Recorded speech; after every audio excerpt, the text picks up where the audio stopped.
एक तरफ जैसे ही तितली की दिल की बीमारी के बारे में जैसे ही पुष्पा और दिलीप को पता चला तो उनके पैरों तले जमीन खिसक गई। डॉक्टर ने पुष्पा को साफ साफ कह दिया है कि अगर उन्होंने जल्द से जल्द तितली का हार्ट ट्रांसप्लांट नहीं करवाया तितली की डेथ भी हो सकती है। यह सुन के ही मानो पुष्पा के आंखों के सामने अंधेरा छा जाता है। दूसरे ही तरफ कादम्बरी जिसे दूसरी जेल में ट्रांसफर किया जा रहा है। अब जैसे ही कादम्बरी को पता चलती है तो कादम्बरी मन ही मन अपना मास्टर प्लान बना लेती है। कादम्बरी को पता है कि इससे अच्छा मौका उसे जेल से फरार होने का नहीं मिलेगा। अगर उसे जेल से फरार होना है तो उसके लिए ये सही मौका है। इसलिए कादम्बरी जेल से फरार होने के लिए एक मास्टर प्लान भी तैयार कर लेती है। तो क्या यहाँ पर कादम्बरी जेल से फरार होने वाली है और क्या यहाँ पर तितली का हार्ट ट्रांसफर सही सलामत हो पाएगा या फिर नहीं। साथ ही पुष्पा इम्पॉसिबल की आने वाली कहानी क्या रहने वाली है, इन सारी बातों को हम आज की इस वीडियो में जानने वाले हैं। वीडियो को एंड तक जरूर देखिएगा। कहानी की शुरुआत में हम देखते हैं दीप्ति और अश्विन जो कि तितली को लेकर यह फैसला लेते हैं कि वह अब तितली को प्रार्थना और चिराग को सौंपने वाले हैं। यह फैसला जैसे ही दीप्ति लेती है पुष्पा काफी हैरान हो जाती है। पुष्पा दिलीप को बाहर लाती है और उसे कहती है दीप्ति ने भले ही से अपना 7 साल पुराना वाला वादा निभाया है, लेकिन पहले 7 साल पहले की सिचुएशन अलग थी और अब की सिचुएशन अलग है। एक बार सोचा भी है कि तितली के दिमाग पर क्या बीतेगी इन सारी सिचुएशन को लेकर। मासूम सी लड़की कैसे इन सारी चीजों को झेलेगी। पुष्पा दिलीप यह बात कर ही रहते लेकिन इतने में वहाँ पर अश्विन आ जाता है। अश्विन कहता है माँ अब तू इतना क्यों सोच रही है, हम अब बड़े हो चुके हैं, हम अपना फैसला ले सकते हैं। तू भी तो अपना फैसला लेती है जब हम कुछ बोलते हैं। यहाँ पर अश्विन को समझाती है कि अश्विन यह बात फैसले लेने की नहीं है बल्कि बात है तितली की। दिलीप कहता है अश्विन पुष्पा सही कह रही है, हमें तितली की मानसिकता को भी समझना चाहिए। अब सिचुएशन बदल चुकी है, फिलहाल जल्दीबाजी में हमें कुछ भी फैसला नहीं लेना चाहिए, हमें सही समय का इंतजार करना होगा। अगले ही पल हम रात का सीन देखते हैं। तितली जो कि पुष्पा के पास सोई हुई थी, तभी तितली नींद में बोलती है कि मैं किसको अपनी माँ मानूं, कौन है मेरा असली माता पिता। सुनकर पुष्पा की नींद खुल जाती है। पुष्पा जैसे ही तितली को चेक करती है तो पुष्पा देखती है कि तितली को तो काफी ज्यादा फीवर आ चुका है। पुष्पा जैसे तैसे तितली को संभालती है। अगले ही पल हम सुबह का सीन देखते हैं। यहाँ पर हम देखते हैं तितली का फीवर कम हो ही नहीं रहा था बल्कि तितली का फीवर और भी ज्यादा बढ़ते जा रहा था। इस वक्त तक सभी लोग यहाँ पर इकट्ठा हो चुके थे, वह कुछ करते हैं तभी हम देखते हैं कि तितली की तबीयत और भी ज्यादा खराब हो जाती है। इसके चलते तितली को तुरंत हॉस्पिटल के लिए ले जाया जाता है। अगले ही पल हम पुलिस स्टेशन का सीन देखते हैं। यहाँ पर चिराग जो कि प्रार्थना को तितली की सिचुएशन के बारे में बताता है। इस तरह तितली की तबीयत खराब हो चुकी थी जिसके चलते तितली को हॉस्पिटल लाया गया है। हम देखते हैं एसपी सर जो कि प्रार्थना के पास आते हैं और कहते हैं प्रार्थना कादम्बरी कितनी खतरनाक है या तो हमने देख ही लिया है। इसके चलते कमिश्नर मैडम ने यह फैसला ले लिया है कि इस तरह हम कादम्बरी को जेल में नहीं रख सकते हैं। कादम्बरी के साथ साथ 2-4 क्रिमिनल को भी जेल से ट्रांसफर किया जा रहा है, इसलिए तुम्हें जल्द से जल्द कादम्बरी के जेल ट्रांसफर के पेपर तैयार करने होंगे। अगले ही पल हम डॉक्टर को देखते हैं। डॉक्टर जैसे ही तितली का चेकअप करते हैं तो वह पुष्पा को बताते हैं तितली की हालत देखकर अभी तक मेरे एक्सपीरियंस से मैं आपको बता सकता हूँ तितली को प्रेशर दिया गया है और वह स्ट्रेस में है। सुनते ही पुष्पा तो समझ जाती है कि आखिर तितली स्ट्रेस में क्यों है। पुष्पा सारी ही बातें डॉक्टर को बताती है कि आखिर तितली स्ट्रेस में क्यों है। डॉक्टर पुष्पा की बातें सुनने के बाद कहते हैं पुष्पा जी मुझे तितली की पुरानी मेडिकल रिपोर्ट चाहिए। इसी रिपोर्ट के जरिए मैं बता सकता हूँ कि तितली को आखिर क्या बीमारी है। क्योंकि पुष्पा के पास तो तितली की मेडिकल रिपोर्ट नहीं थी, इसलिए पुष्पा कॉल करती है स्वरा को और उसे कहती है तुम्हें जल्द से जल्द मास्टर जी को कॉल करना है और उनसे कहकर बावड़ी गाँव में जुगल का घर खुलवा कर उन्हें तितली की कोई सी भी पुरानी मेडिकल रिपोर्ट मिलती है तो वह उसे सेंड कर दे। अगले ही सीन में हम कादम्बरी को देखते हैं। कादम्बरी जिसके पास एक महिला कांस्टेबल आती है और उसे बताती है कादम्बरी तुम्हें बाहर बुलाया गया है, तुम्हें कुछ पेपरों पे साइन करनी होगी क्योंकि तुम्हें इस जेल से दूसरी जेल में ट्रांसफर किया जा रहा है। सुनने के बाद तो कादम्बरी के भी पैरों तले जमीन खिसक जाती है। कादम्बरी बिना कुछ बोले पेपरों पर साइन कर देती है। तभी एक महिला कांस्टेबल कादम्बरी को बताती है कि उससे मिलने के लिए पुष्पा रांदेरिया आई है। कादम्बरी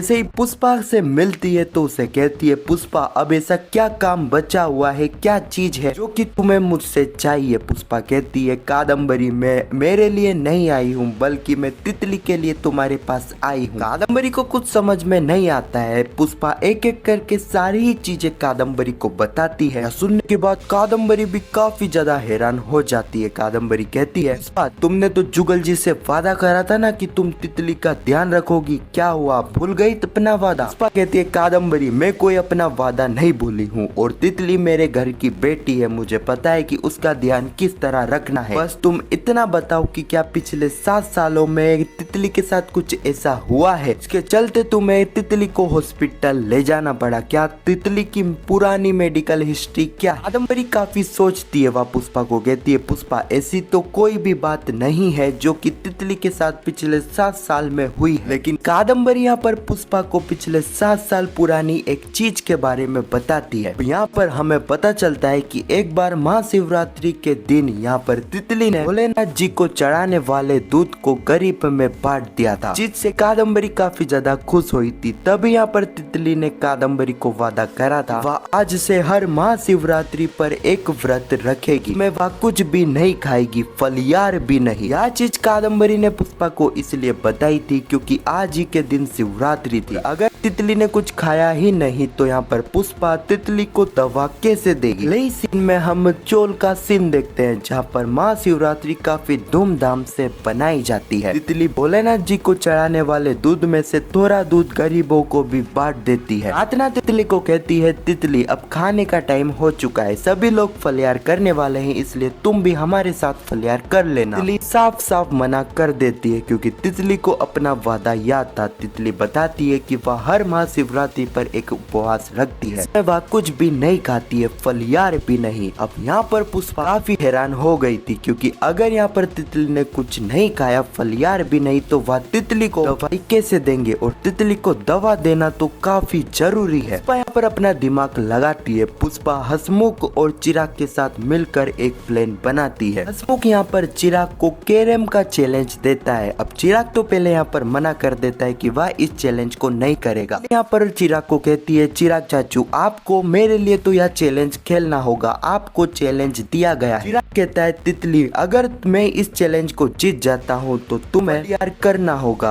तितली इस चैलेंज को भी मान जाती है। यह कुछ चैलेंज नहीं था बल्कि यह तो था पुष्पा का एक प्लान जिसमें तितली फंस चुकी थी। और इसी सीन के साथ यह एपिसोड यहीं पर समाप्त हो जाता है। अब आने वाले एपिसोड में हम देखने वाले हैं एक तरफ कादम्बरी जो कि अपने साथियों के साथ मिलकर जेल में करवाने वाली है, दूसरी ही तरफ हम देखने वाले हैं डॉक्टर जो कि पुष्पा को तितली की मेडिकल रिपोर्ट बताएंगे। डॉक्टर पुष्पा को बताएंगे कि उन्होंने जल्द से जल्द तितली का हार्ट ट्रांसफर नहीं किया, तितली के हार्ट की सर्जरी नहीं करवाई तो तितली की डेथ भी हो सकती है। सुनने के बाद तो मानो पुष्पा के पैरों तले जमीन ही खिसक जाती है। यहीं पर अब पुष्पा तितली के लिए हार्ट ढूंढने वाली है ताकि जल्द से जल्द तितली की हार्ट सर्जरी हो जाए। क्या हमें पता है कि इतनी आसानी से नहीं होने वाली है। हाँ, तो यही कुछ कहानी है जो कि आने वाले एपिसोड में हमें देखने को मिलेगा। आपको यह वीडियो कैसी लगी कमेंट में जरूर बताना और पुष्पा इम्पॉसिबल के आने वाले एपिसोड की ऐसी वीडियो के लिए चैनल को सब्सक्राइब अवश्य करना। जब तक के लिए धन्यवाद।